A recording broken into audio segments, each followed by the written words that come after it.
नमस्कार दोस्तों, ज्योतिष का सफर में नरेश गांधी का सादर प्रणाम। ये हमारा 187वां एपिसोड है जिसका नाम है आप और आपका ससुराल। ये एपिसोड उन कुमारिकाओं के लिए है जिसने अपने मन में सुनहरे ससुराल के सपने अपनी आंखों में बसा रखे हैं।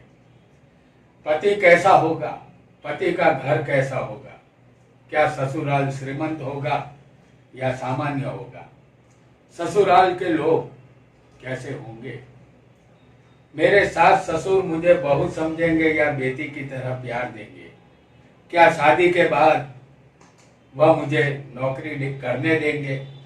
ऐसे अनगिनत सवाल किसी भी जातिका के मन में आ सकते हैं। जिनकी शादी अब तक नहीं हुई हो और शादी करना एक और बात है और शादी करके सुखी होना ये दूसरी बात है। जन्म कुंडली के ग्रह तय करते हैं कि आप शादी करके सुखी होगी या दुखी, और जन्म कुंडली के ग्रहों के मुताबिक ही आपको अपने जीवन साथी और ससुराल मिलता है। किसको कैसा ससुराल मिलेगा ये हम इस एपिसोड में आज जानेंगे। हम कुछ योग एग्जाम्पल के तौर पर आपको बताएंगे जो हमारे आजमाए हुए भी है और सटीक भी है। इन योगों से कोई भी जान सकता है कि कन्या को कैसा ससुराल मिलेगा। तो आइए जानते हैं आप और आपके ससुराल के विषय में। हमने यहाँ मेष लग्न की कुंडली बनाई है। समझ लीजिए कि ये कुंडली एक जातिका की कुंडली है। पहला स्थान जातिका का शरीर है, उससे दूसरा स्थान जातिका का कुटुंब परिवार का है, और कुंडली में 7वां स्थान जातिका के होने वाले पति का होगा, और कुंडली में पति के स्थान से दूसरा स्थान यानी कि 8वां स्थान ये पति के कुटुंब परिवार का होगा। यही जातिका का ससुराल होगा। आपकी कुंडली में कोई भी लग्न यहाँ हो सकता है। कोई भी लग्न आपकी कुंडली में हो, 8वें स्थान में कोई भी राशि हो सकती है। आपको सिर्फ ये स्थान याद रखना है जो जातिका की कुंडली का ससुराल होगा। पहला योग हम जानेंगे, 8वें स्थान में शुभ ग्रह होंगे तो जातिका के ससुराल के लोग अच्छे स्वभाव के होंगे। यहाँ जातिका को ससुराल में मान मिलेगा और वह हर तरह से सुखी होगी। शुभ ग्रह किसे कहते हैं? गुरु, शुक्र,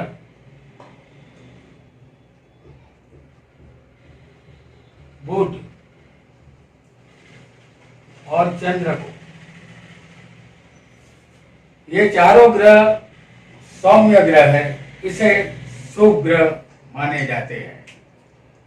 अगर इस स्थान में, ससुराल के स्थान में जातिका को कोई भी एक ग्रह हो, 2 हो, 3 हो या चारों के चारे हो तो समझ लेना होगा कि ससुराल के लोग यहाँ उसे अच्छे मिलेंगे। आइए जानते हैं एक और योग को।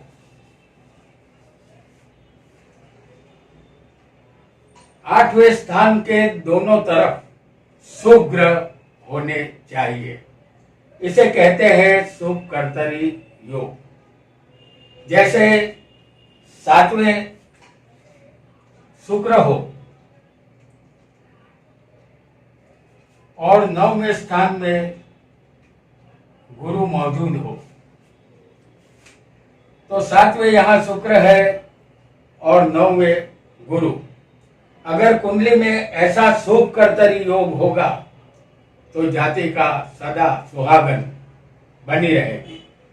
जातिका अपने लग्न जीवन का संपूर्ण सुख यहाँ हासिल कर पाएगी, क्योंकि ये ससुराल है, उनके दोनों तरफ शुभ ग्रह मौजूद है। इसे शुभ कर्तरी योग कहते हैं।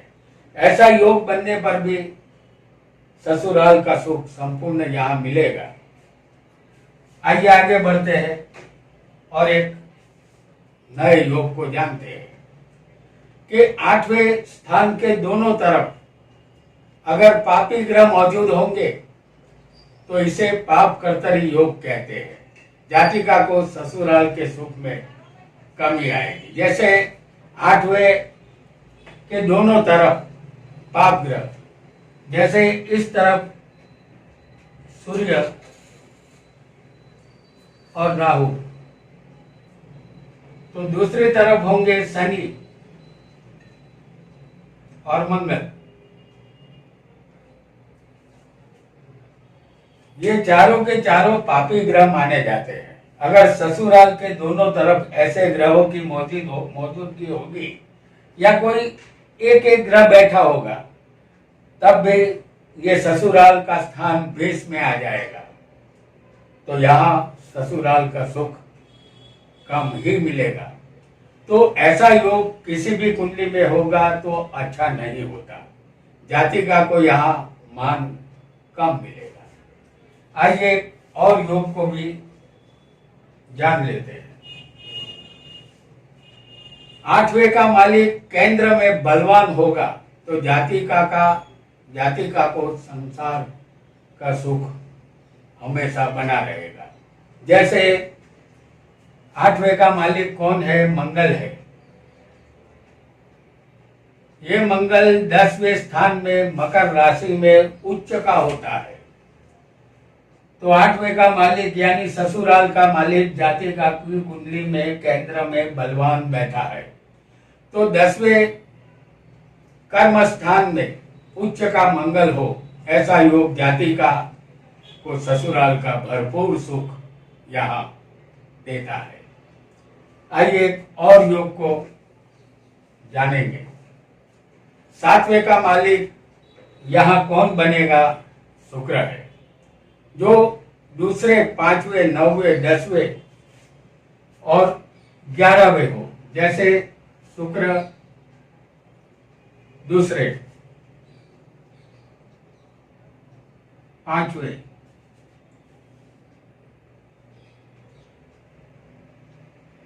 9वें 10वें और 11वें स्थान में अगर शुक्र होगा, क्योंकि ये सप्तमेश है, सप्तम का मालिक शुक्र जो दूसरे 5वें 9वें 10वें और 11वें अगर होगा तो जातिका को श्रीमंत पैसे वाला ससुराल यहाँ मिलता है। जातिका यहाँ राज रानी का सुख भोगती है। सारी दुनिया के सुख उसके कदमों में सिर झुकाते हैं और वह अपने पिया के घर की रानी होती है। तो ऐसा योग होने पर भी जातिका को श्रीमंत परिवार में जाना होगा और ये उनका ससुराल होगा जो श्रीमंत होगा। आइए आगे बढ़ते हैं और एक नए योग को जान लेते हैं। हम यहाँ आपको मेष लग्न की कुंडली में सारे योग दिखा रहे हैं। आपकी कुंडली में कोई और लग्न भी हो सकता है, लेकिन जो भी जातिका होगी उसका 8वां स्थान ससुराल का होगा और इसी स्थान को याद रखना होगा। तो ससुराल उस हिसाब से ही उनको मिलेगा, चाहे लग्न आपका कोई भी हो। यहाँ कोई भी मालिक बन सकता है। आइए जानते हैं एक नए योग को। जातिका की कुंडली में 7वें का मालिक अगर लग्न में हो, जैसे 7वें का मालिक कौन है? शुक्र है, जो यहाँ लग्न में मौजूद है। तो ऐसा योग 7वें का मालिक अगर लग्न में होगा तो जातिका को अपने समकक्ष यानी अपनी बराबरी का ससुराल यहाँ मिलता है। यानी कि अगर जाति का अमीर होगी तो उसे अमीर घराने का ही ससुराल मिलेगा, और जाति का सामान्य स्थिति में होगी तो उसे सामान्य ससुराल यहाँ मिलेगा। आइए जानते हैं एक और योग को। सातवें का मालिक अगर चौथे स्थान में हो, जैसे हम आपको दिखा रहे हैं, सातवें का मालिक यहाँ कौन बनता है इस कुंडली में? शुक्र। तो जातिका को अपने जीवन में जमीन, मकान और वाहन का सुख हासिल होता है। अगर शादी करते समय पति के पास ये सब नहीं होता तो शादी के बाद सब कुछ पति के पास आ जाता है। जातिका अपने पति के लिए सुकनवंती यहाँ साबित होती है। आइए एक और योग को जानेंगे।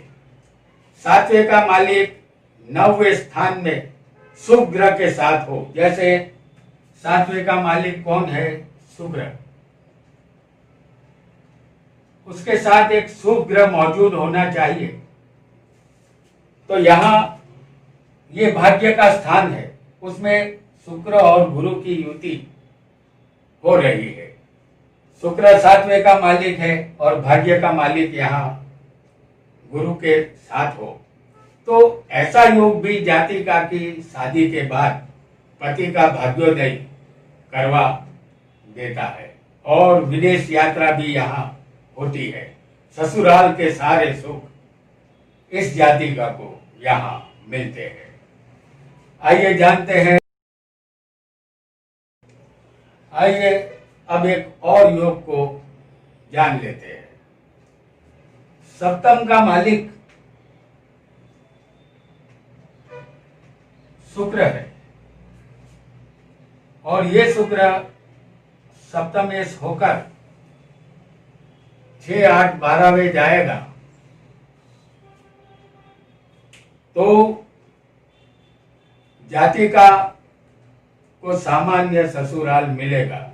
जैसे शुक्र 6, 8वें या 12वें हो, यहाँ ससुराल के सुख में कमी होगी, क्योंकि सप्तम का मालिक 6 जाएगा तो ये शत्रु और रोग का स्थान है, और सप्तम का मालिक अगर 8वें जाएगा तो ये मृत्यु और लंबी बीमारी का स्थान है।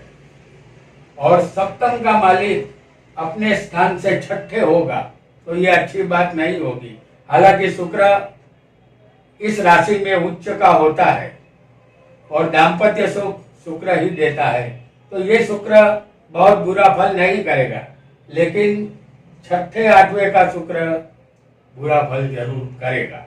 तो यहाँ पर ससुराल सामान्य मिलेगा। आइए एक और योग को भी जान लेते हैं। 7वें स्थान पर धनेश की दृष्टि होगी। जैसे धनेश यहाँ कौन है? शुक्र है। तो शुक्र अगर लग्न में होगा तो उसकी 7वीं दृष्टि होती है। तो शुक्र लग्न में मौजूद है, उसकी 7वीं दृष्टि 7वें स्थान पर है। ऐसा योग भी जातिका को धनवान ससुराल में शादी करवाता है। जातिका यहाँ अच्छे खानदान कुटुंब में ब्याह करती है और सुखी होती है। आइए एक और योग को भी जान लेते हैं। सप्तमेश और लाभेश की केंद्र में युति। जैसे सप्तमेश कौन है? शुक्र है, और लाभेश शनि है। तो शुक्र और शनि, सप्तमेश शुक्र है और लाभेश शनि है, इन दोनों की युति केंद्र में बन रही है। तो ऐसी युति किसी की भी कुंडली में हो सकती है। यहाँ शुक्र स्वग्रही है और शनि उच्च का है। और एक दूसरी युति को भी जानते हैं, जो युति है सप्तमेश और चतुर्थेश की। तो सप्तमेश यहाँ कौन है? शुक्र है। और चतुर्देश यहाँ बनता है चंद्र। ये दूसरी युति है जो 10वें केंद्र में है। अब जानते हैं सप्तमेश और भाग्येश की युति को। तो सप्तमेश यहाँ बनेगा शुक्र और भाग्येश होगा गुरु। तो सप्तमेश और भाग्येश की युति यानी गुरु और शुक्र की युति चौथे स्थान में केंद्र में यहां हो रही है। गुरु यहां उच्च का है। तो इस चौथे स्थान में अगर या सप्तम स्थान में शुक्र शनि की युति हो या 10वें स्थान में शुक्र चंद्र की युति हो, जैसे सप्तमेश और लाभेश की युति शुक्र शनि की है और सप्तमेश और चतुर्देश की युति शुक्र चंद्र की है और सप्तमेश और भाग्येश की युति शुक्र गुरु की है। तो ऐसी युति अगर किसी भी जातिका को कुंडली में होगी तो जातिका के ससुराल में ऐसो आराम के तमाम साधन मौजूद होते हैं। जातिका को अपने ससुराल में लग्जरियस जिंदगी मिलती है। यहाँ ससुराल बहुत ही धनवान मिलता है। जातिका को जिंदगी यहाँ स्वर्ग से सुंदर महसूस होती है। तो दोस्तों, आज हमने कुमारिकाओं को कैसा ससुराल मिलेगा ये जाना। आज इतना ही। आपका बहुत बहुत धन्यवाद।